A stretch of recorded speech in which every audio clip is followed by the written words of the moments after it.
नमस्कार दोस्तों, स्वागत है आपका हमारे चैनल लर्न विद एमडी में। आज जो है वो बहुत इम्पोर्टेंट टॉपिक है। जनरली जो बच्चे आंसर राइटिंग करते हैं या फिर स्टार्ट ही किए हैं वो अभी अभी, तो उन्हें सबसे ज्यादा दिक्कत जो शब्दावलियों में होती है, आज हम उन पे बात कर लें कि भाई मूल्यांकन क्या होता है, टिप्पणी क्या होती है, समीक्षा में क्या किया जाता है, अवलोकन में क्या किया जाता है, समालोचना, विवेचना, व्याख्या, वर्णन और उल्लेख, इन सारी चीजों पे आज हम थोड़ा सा डिटेल में बात करेंगे। ठीक है, तो आज हम एक एक करके इन पे बात करते हैं ताकि जब आप आंसर राइटिंग करें तो आपको चीजें एकदम क्लियर रहे और आप कहीं फंसे ना। तो चूंकि जब प्रश्न आता है, जैसे ये शब्द देखते हैं वहीं आधा हमारा जो समय है वो इसी में चला जाता है। ऑन द स्पॉट समझ में आ गया तो ठीक है, और नहीं समझ में आया तो तुरंत प्रेशर क्रिएट हो जाता है आंसर राइटिंग करते समय। तो आज हम इन पे बहुत अच्छे से बात कर लेंगे, तो फिर आज के बाद आपको कभी दिक्कत नहीं होगी। जो पहला है मूल्यांकन।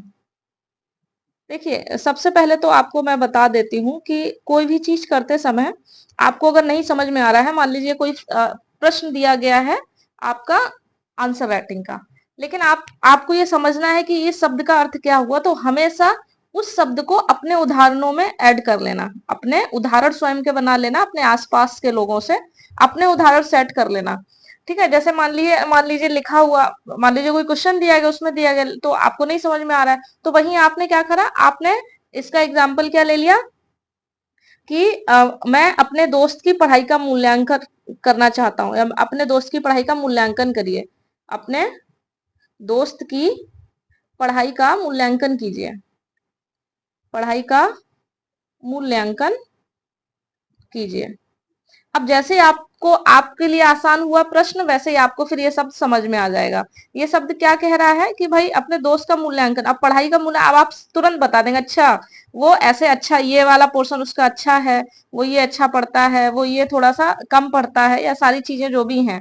ठीक है, वो तुरंत आप तुरंत फिर बता देंगे कि पढ़ाई में मूल्यांकन में आप उसका कुछ प्लस पॉइंट बताएंगे और कुछ नेगेटिव पॉइंट बताएंगे, और फिर ओवरऑल जाके आप कह देंगे बाकी सब ठीक है।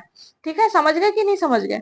तो मूल्यांकन जो रहेगा वो आपका इस तरीके से रहेगा कि आप उसमें पॉजिटिव, सकारात्मक, नकारात्मक बताते हुए आपका जो निष्कर्ष है वो हमेशा सकारात्मक रहेगा। इस तो ये बात हो गई मूल्यांकन की।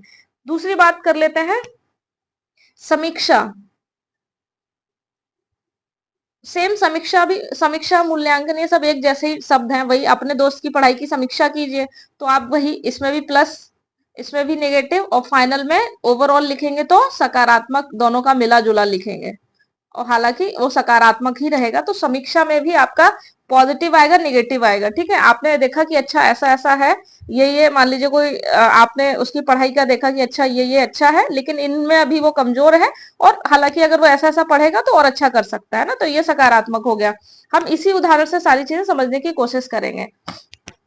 ठीक है, वहीं अवलोकन, अवलोकन आ जाए या फिर परीक्षण आ जाए, उसका भी मतलब सेम यही है। अवलोकन, परीक्षण, इनका भी मतलब वही रहेगा जो मैंने आपको बताया, प्लस, नेगेटिव, और फाइनल में पॉजिटिव ही रहेगा, मतलब सकारात्मक जाएंगे। ठीक है, ये तो हो गया आपका ये। अब समालोचना, समालोचना में भी वही आपको पॉजिटिव रहना है कि भाई मतलब समान रूप से आलोचना करनी है। तो समान रूप से आलोचना करने के लिए ऐसा होता है नहीं कि बिल्कुल कोई भी आप समान रूप से आलोचना करेंगे तो उसमें नेगेटिव पॉइंट तो हमेशा रहेंगे नहीं, कोई भी चीज उसमें पॉजिटिविटी जरूर होगी। तो समान रूप से जब आलोचना करेंगे तो प्लस पॉजिटिव दिखाएंगे और निगेटिव दिखाएंगे, और फाइनल आप उसका अपना जो भी फाइनल होगा वो हमेशा पॉजिटिव रखेंगे, इस बात को याद रखिएगा। तो समालोचना में भी आपका यही रहने वाला है। विवेचना में भी, विवेचना में भी आप अपने पॉइंट्स रख सकते हैं। मान लीजिए आपने कोई टॉपिक दिया गया है, कुछ भी आपने उसकी विवेचना की, अच्छा ये ऐसी ऐसी चीजें हैं, उसके बाद फिर आप थोड़ा बता देंगे ये चीजों में थोड़ा सा कम है या जो भी चीजें हैं, और उसके बाद सकारात्मक दे देंगे, ये विवेचना हो जाएगी आपकी। ठीक है, जहां एक और चीज, आलोचना। जब अब यहाँ आपको पता है सीधा और सीधा निगेटिव ही लिखना है, आलोचना आपको लिखनी है, तो आप सीधी आलोचना में जाएंगे। आलोचना में भी आप जब आलोचना करते समय भी आपके पॉइंट पूरी तरीके से आलोचनात्मक नहीं होने चाहिए, इस बात को याद रखेंगे। जैसे एक होता है, हमने किसी से कह दिया तुम बहुत मान लीजिए कोई देखने में अच्छा नहीं लग रहा है, तो आप उससे क्या कह देंगे, कोई देखने में अच्छा नहीं लग रहा है, तो दो तरीके से इसकी आलोचना हो सकती है। एक तो क्या, एक तो ऐसे हो सकती है कि भाई आपने कह दिया तुम बहुत खराब लग रहे हो, एकदम बेकार लग रहे हो, है ना, ये तो एकदम कटु आलोचना हो गई। एक आलोचना हो गई कि थोड़े से मतलब पहले की अपेक्षा थोड़े से कम अच्छे लग रहे हो, बाकी ठीक लग रहे हो, एक इस तरीके की आलोचना। तो आलोचना के भी दो एस्पेक्ट होते हैं कि एकदम कटु आलोचना और एक एकदम सरल स्वाभाविक सहज आलोचना। तो हमेशा आपके प्रश्नों में जो आलोचना रहेगी वो इस तरीके की आलोचना नहीं होनी चाहिए कटु। ठीक है, आपके प्रश्न में आलोचना होनी चाहिए सहज सरल। ठीक है, और ये ऐसी आलोचना ना हो जो किसी को आहत कर दे। ठीक है, इस बात का ध्यान रखेंगे आप। ठीक है, तो आपको प्रश्न में इस बात का ध्यान रखना है आलोचना में। और आलोचना में भी आप अपना निष्कर्ष हमेशा सकारात्मक देंगे, इस बात का याद रखेंगे। जो निष्कर्ष देंगे आप वो सकारात्मक देंगे, पॉजिटिव देंगे। फिर जो आता है, जो चीजें कंफ्यूज करती हैं, एक तो टिप्पणी कि भाई समझ में नहीं आ रहा है कि हम क्या क्या लिख दें। टिप्पणी, व्याख्या, वर्णन और उल्लेख, इन सब के मतलब एक ही है। इन सब के मतलब में उसने आप पे छोड़ रखा है सब। अब आपको उसने बोल दिया कि मान लो फलाना पर टिप्पणी कीजिए, या फलाना की व्याख्या कीजिए, फलाना का वर्णन उल्लेख कीजिए। ऐसे प्रश्नों में अक्सर ये देखा जाता है कि आप किसी शब्द, मान लीजिए कोई टॉपिक है, उस टॉपिक में 10 चीजें इंपॉर्टेंट है। ठीक है, 10 चीजें हमने मान लिया, ये इतनी टॉपिक इंपॉर्टेंट है, 10 चीजें, और इस पे बताई जा सकती हैं 50 चीजें, है ना। जो फालतू की है वो मान लीजिए 40 है, वो इतनी महत्वपूर्ण नहीं है। ठीक है, जो उस, तो ऐसे प्रश्नों में आपसे ये उम्मीद की जाती है कि आप इन 10 को बता रहे होते हैं, इन 40 को बता रहे होते हैं। तो ये प्रश्न की मांग जो होती है उस पर डिपेंड करता है कि आप इसमें क्या क्या बता सकते हैं। अब हमारा क्या रहता है कि हम जनरली क्या सोचते हैं कि कुछ भी आया कि बस उसके बारे में सब लिख दो, कारण समाधान उल्लेख फुल्लेख जो भी है, मतलब सब लिख डालो। तो नहीं, ऐसा नहीं होता है। हमेशा प्रश्न की मांग के हिसाब से जवाब दिया जाता है। यहाँ पे आप नहीं कि आपने इसका एक वो बना रखा है कि भाई हम कारण भी बताएंगे, समस्याएं भी बताएंगे, समाधान भी बताएंगे, प्रभाव भी बताएंगे, ठीक है, चुनौतियां भी बताएंगे, और भी जो है आप अपने खुद के क्या कहते हैं, सरकार के प्रयास भी बताएंगे, सरकार के प्रयास भी बताएंगे। आप अब जनरली देखिए कि क्या किसी भी प्रश्न में, जिस हिसाब से मेंस के प्रश्न आते हैं, क्या उसने कभी 1 2 3 4 5 6 चीजें एक साथ पूछी होती हैं? कभी नहीं। जो छोटे प्रश्न होते हैं वो संभवतः एक ही चीज पूछता है, एक या दो पूछ लेता है जनरली।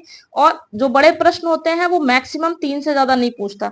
तो आप कैसे उम्मीद कर सकते हैं कि आप उस, जब इस तरीके से कुछ पूछा गया है तो आप 6 बता लेंगे, और 6 बताना जरूरी है।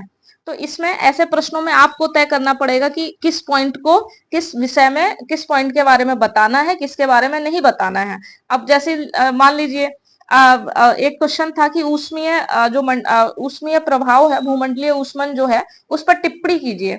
अब इसमें आप क्या भाई, उसमें इसकी आप एक डेफिनेशन बता देंगे, है ना, इसके इंपॉर्टेंट जो गैसेस हैं जिसकी वजह से होता है वो बता देंगे, है ना, इसकी वजह से, ये किन रीजंस की वजह से हो सकता है वो बता देंगे, इनके समस्या बता देंगे, इसके या समस्या फिर इनके प्रभाव, इनमें से आप दो चूज कर लेंगे कौन सा बताना है। फिर आप समाधान बताते हुए अपना निष्कर्ष दे देंगे। ठीक है, अब इसमें अब ये सारी चीजें, ये जो जितनी चीजें हैं उनकी कोई जरूरत नहीं है। तो ऐसे प्रश्नों में आपको ही तय करना है कि आपको कैसे लिखना है। वो प्रश्न की जो मांग होगी उस हिसाब से तय होगा। इस टाइप की चीजें प्रश्न की मांग पर डिपेंड होती हैं, इस बात को याद रखिएगा। ये सारी चीजें कर लेंगे तो आपको कतई दिक्कत नहीं होगी। तो जब भी चीजें ना समझ में आए तो हमेशा कोशिश करना कि कोई भी प्रश्न क्यों ना हो और नहीं समझ में आ रही है उसकी कोई लास्ट की शब्दावली, तो हमेशा उस शब्दावली को अपने उदाहरण में सेट कर लें, अपने उदाहरण में सेट कर लें। अपने उदाहरण कोई हो वो सेट कर लें, अपने दोस्त से रिलेटेड बना लें, अपनी फैमिली से रिलेटेड बना लें, है ना, फ्रेंड से रिलेटेड बना लें, फैमिली से रिलेटेड बना लें। तो आपकी वो जो शब्दावली है वो तुरंत एकदम क्लियर हो जाएगी। ठीक है, तो यही चीजें हैं। आशा करती हूँ चीजें आपको बहुत समझ में आई होंगी। है ना। और जो आंसर राइटिंग करना चाहते हैं वो इन शब्दावलियों पे थोड़ा सा काम कर लेंगे। इन शब्दावलियों की वजह से इधर उधर कतई नहीं होंगे, डरेंगे नहीं। ठीक है। और यही सबसे बेहतर तरीका है कि कोई शब्दावली ना समझ में आए तुरंत उसको अपने प्रश्न में उसको थोड़ी देर के लिए ऐड कर लेना, ताकि हमें वो शब्दावली समझ में आ जाए। तो जब हमको समझ में आ जाएगी वो शब्दावली, तो हम प्रश्न की डिमांड को देखते हुए जवाब भी दे पाएंगे। ठीक है। ये बात जो है ये बस आपको याद रखनी पड़ेगी। चलिए, बाकी आशा करती हूँ आपको चीजें समझ में आई होंगी, और समझ में आई हुई तो एक लाइक जरूर कीजिएगा। और बाकी चैनल को सब्सक्राइब कर सकते हैं। और बाकी एक टेलीग्राम चैनल भी है हमारा, लर्न विद एमडी, वो आपको डिस्क्रिप्शन में मिल जाएगा। महत्वपूर्ण जो अपडेट्स हैं वो वहीं डाल दी जाती हैं। अगर यूट्यूब पे नहीं आ पाते हैं कभी, तो आप उसको ज्वाइन कर सकते हैं। Thank you.